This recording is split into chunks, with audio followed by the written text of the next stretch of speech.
مدینے میں وہ دن بڑا عجیب تھا جب سیدنا فاروق اعظم کے بیٹے کا معاملہ آ گیا۔ آج 60 سال کا بوڑھا عمر ابو شامہ حضرت عمر کے صاحبزادے یہودیوں نے سازش کر کے انہیں نبیذ پلا دی۔ نبیذ جائز تھی، نبیذ کیا کہ شراب پلا دی۔ پھر مقدمہ قائم ہوا، کہا اب پتہ چلتا ہے عمر کتنا عدل کرتا ہے۔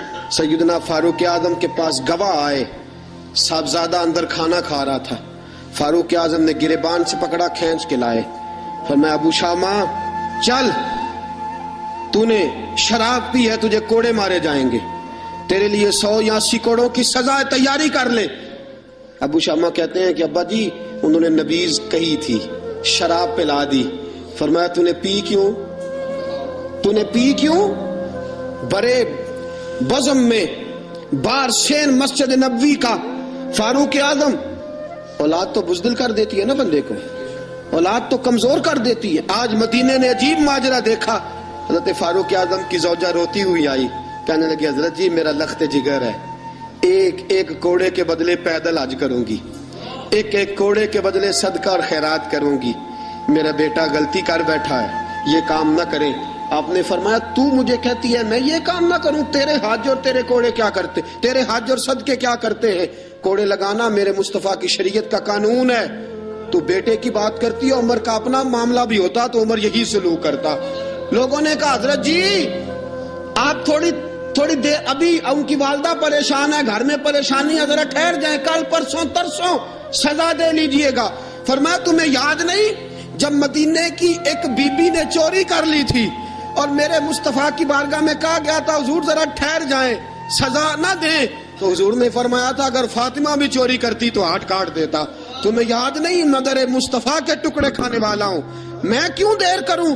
اس نے گناہ کرنے میں دیر کی ہے جو سزا میں دیر کروں؟ برساؤ کوڑے۔ حضرت افلا نامی غلام، حضرت جی آپ کا لخت جگر ہے۔ فرمایا لخت جگر نہ دیکھ، مصطفیٰ کا قانون دیکھ، میرا بیٹا نہ دیکھ، مصطفیٰ کے قانون کا قیام ضروری ہے۔ اگر علی بیٹے کی قربانی دے سکتا ہے، اگر لوگ فاطمہ کے بیٹے کی قربانی یاد رکھیں گے تو تاریخ کبھی بھی عمر کے بیٹے کی قربانی نہیں بھولے گی۔ فرمایا غلطی سے ہو گیا یا جیسے بھی، اسے خیال کرنا چاہیے تھا۔ کوڑے لگاؤ، 80 کوڑے لگے تو بیٹے کی روح پرواز کر گئی۔ جب جوان بیٹا کسی کا، کوثر نیازی نے کہا تھا باپ کا جنازہ اٹھانا بڑا آسان، پر بیٹوں کے جنازے اٹھانے بڑے مشکل ہیں۔ جب فاروق اعظم کا بیٹے کا انتقال ہوا، بیٹے نے آنکھیں کھولی، باپ کی طرف دیکھا تو سیدنا فاروق اعظم عدل و انصاف کو 2 آنسو آنکھوں میں آئے، کہ بیٹا حضور سے جا کے کہنا کہ عمر نے بیٹا نہیں دیکھا، آقا تیرا قانون دیکھ، جا کے حضور سے میرا پیغام دینا۔ حضرت ابو شامہ رضی اللہ تعالیٰ عنہ وصال کر گئے۔ تاریخ کیسے کیسے منظر، ازالت الخلفاء شاہ ولی اللہ کی بطور حوالہ پیش کر رہا ہوں۔ حضرت ابو شامہ کا وصال ہو گیا، 20 کوڑے باقی تھے۔ لوگوں نے حضرت جی آپ کیا کرنا ہے؟ فرمایا اس کا جنازہ پڑھو، اسے قبر میں دفن کرو، باقی 20 کوڑے اس کی قبر پہ مارو، اس کی قبر پہ 20 کوڑے مارو۔ کہا حضرت جی ایسا بھی ہوتا ہے؟ فرمایا اس لیے ایسا ہوتا ہے کہ یہ میرے مصطفیٰ کا قانون ہے، میری اولاد کا معاملہ ہے تو میں درگزر کروں۔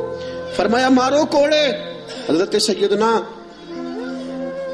اب حذیفہ بن یمان فرماتے فاروق اعظم بیٹے کی قبر پہ کھڑے تھے، داڑھی آنسوؤں سے بھری ہوئی تھی۔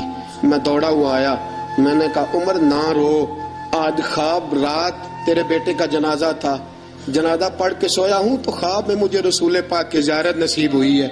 نبی پاک خواب میں تھے تو 2 سبز حلے تیرے بیٹے کو پہنا رکھے تھے اور رسول پاک کی بغل میں کھڑا تھا۔ حضور نے فرمایا عمر کو جا کے کہنا کہ تو نے بیٹا پاک کر کے بھیجا تھا، اللہ نے جنت کے سارے دروازے کھول دیے ہیں۔ اللہ نے اور عمر کو میرا سلام کہنا اور اسے کہنا عمر تیرا حدود اللہ قائم کرنا خدا کو بھی پسند ہے، مصطفیٰ کو بھی پسند ہے۔ ساتھیو اپنے بیٹے کی باری آئی، لخت جگر عمر نے اگر وفا کے رستے میں آیا نا بیٹا، اگر وفا کے رستے میں کھڑا ہوا نا بیٹا، عمر کو نظر آیا ایک طرف قانون مصطفیٰ ہے، ایک طرف عمر کا لخت۔ جوان بیٹا، جوان بیٹے تو بڑھاپے کا سہارا ہوتے ہیں، جوان بیٹوں کو دیکھ دیکھ کے باپ کی آنکھیں ٹھنڈی ہوتی ہیں، لیکن فاروق اعظم نے کہا بیٹا حضور سے جا کے کہنا کہ جب عمر کے لخت جگر کی باری آئی تھی تو عمر نے راہ وفا میں بیٹا بھی حائل نہیں ہونے دیا.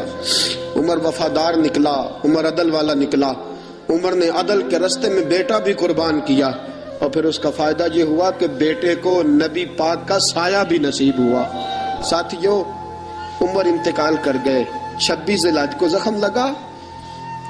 1 محرم کا دن, آج کا دن, حضرت فاروق اعظم کو یاد رکھنا, لوگوں کو بتانا, دن بھر عمر کی باتیں کرنا, خراج تحسین پیش کرنا. حضرت فاروق اعظم کو زخم لگا. آپ نے فرمایا اپنے بیٹے سے, بیٹا جا حضرت عائشہ کے پاس, گنبد خضرا میں 3 لوگوں کے دفن ہونے کی جگہ ہے. ایک میں ابو بکر دفن ہو چکے, ایک میں رسول پاک کا مزار قدسی بن چکا, ایک جگہ خالی ہے. جا کے عائشہ سے پوچھنا, مجھے پتا ہے وہ 18 سال کی عمر میں رسول پاک پردہ کر گئے تھے. 18 سال سیدہ کی عمر تھی. عائشہ نے جگہ اپنے لیے رکھی ہوئی ہے. جا کے باہر کھڑے ہو کے کہنا, اماں جی, عمر کہتا ہے میرا دل کرتا ہے, میرا دل کرتا ہے کہ مجھے نبی پاک کی گنبد کے سائے میں جگہ ملے. جا کے عرض کرنا, اور بیٹا باہر کھڑے رہنا, زیادہ ضد نہ کرنا, مومنوں کی ماں ہے. حضرت سیدنا عبداللہ ابن عمر کہتے میں باہر کھڑا تھا, دروازے کے باہر کھڑے ہو کے کہا کہ عمر کا بیٹا ہوں.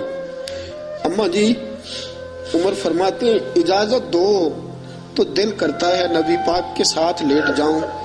وفا میں گزار دی عمر ساری, ساری زندگی لے سجنا آساں توڑ نبھائی, دل کرتا ہے حضور کے ساتھ لیٹنے کو.